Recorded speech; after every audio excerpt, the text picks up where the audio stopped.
I came home that Friday evening, craving a cold IPA and a quiet night by my backyard pool. My week had been a whirlwind of zoning hearings, title disputes, and one stubborn client who thought easement meant free parking lot.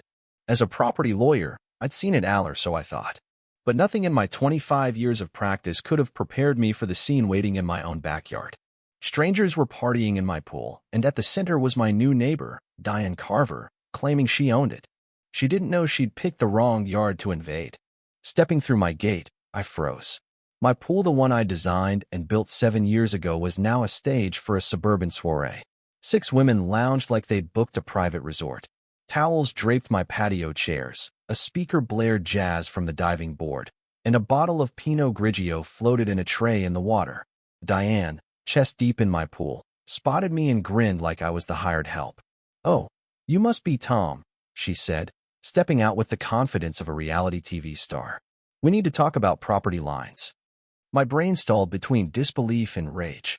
"What the hell are you talking about? This is my house. My pool. You're trespassing." Diane didn't flinch.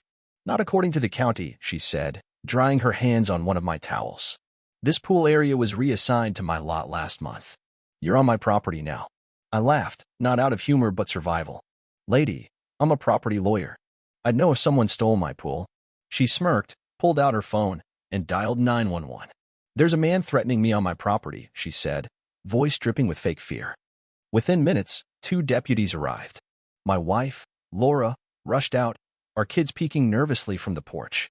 Diane waved papers at the officers, claiming a county map proved her ownership. The deputies, unsure, asked me to step back to avoid escalation. "You're telling me to leave my own backyard?" I snapped. Laura's fists clenched, but she nodded. I had to play smart, not loud.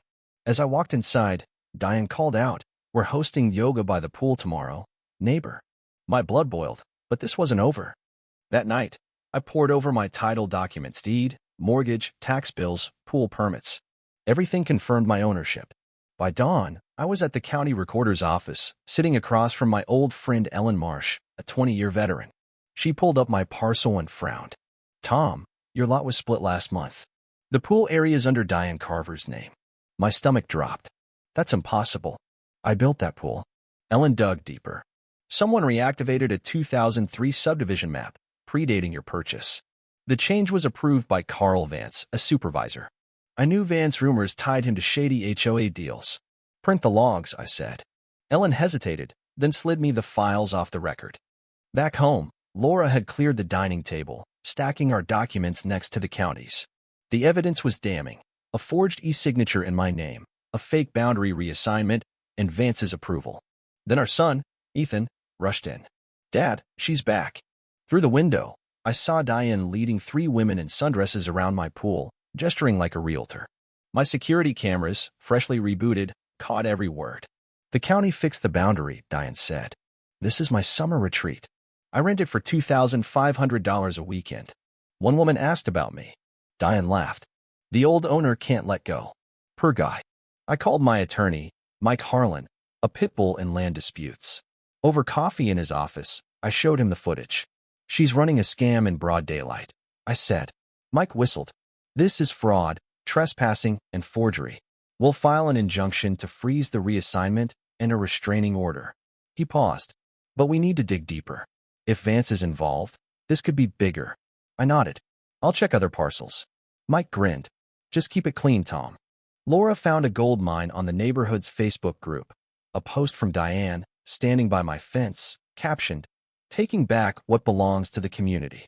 Another resident had complained about a $900 HOA pool fee despite owning their pool. The pattern was clear. Diane was targeting properties, faking records, and profiting. I added 3 new cameras, motion-activated and cloud-synced. Sunday morning, they caught Diane with a contractor, marking my pool deck like it was hers. "The owners left last year," she lied. "I acquired it through reassignment." I replayed that clip, fury turning to focus. She'd just handed me perjury. By Monday, I had a dossier, footage, forged documents, Diane's social media, and an anonymous email revealing invoices from a shell company, Horizon Ventures LLC, billing renters for my pool. I met Mike again. "We're not just stopping her," he said. "We're going criminal." We contacted Lisa Monroe, a journalist known for exposing fraud. She devoured the evidence. "This is systemic," she said. "I'll run it tomorrow, but give me one more day for impact." I agreed, wanting to see Diane's face when the law caught up. That night, my cameras buzzed. Diane was back, alone, measuring my fence line with a flashlight. I called the police. When my motion-triggered floodlight hit her, she cursed and bolted straight into a deputy's arms. "Cuffed," she screamed. "This is my property." The deputy showed her a rental agreement she'd signed, listing my pool as hers. "That's fraud, ma'am," he said. As they drove off, I felt calm. The predator was trapped. Tuesday's hearing was a bloodbath. Mike presented our evidence: videos, forgeries, Horizon's financials, and a bombshell affidavit from a former HOA member, Greg Tate. He swore Diane acted alone, threatening board members to stay silent. The judge froze the HOA's actions and ordered a criminal probe. Lisa's story hit that evening. HOA Queen steals pool, faces fraud charges. Diane's mugshot went viral.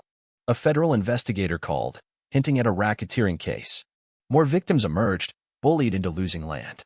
2 days later, Diane defied the court, hosting another pool party with a catering tent. I watched, livid, as deputies rolled up. "You're under arrest for violating a court order," one said. Diane shrieked, "This is political." Her guests fled, one knocking over a wine bottle. The deputy held up her fake rental contract.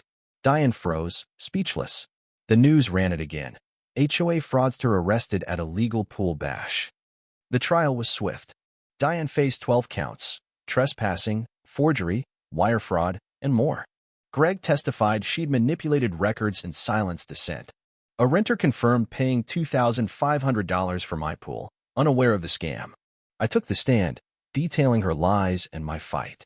The jury convicted her on all counts. The judge was merciless. "You abused trust for personal gain." Diane got 15 years, no parole, assets seized. Vince, caught in Mexico with $80,000 and incriminating files, took a 5-year plea. The Pinecrest HOA was dissolved, its office razed for a community park.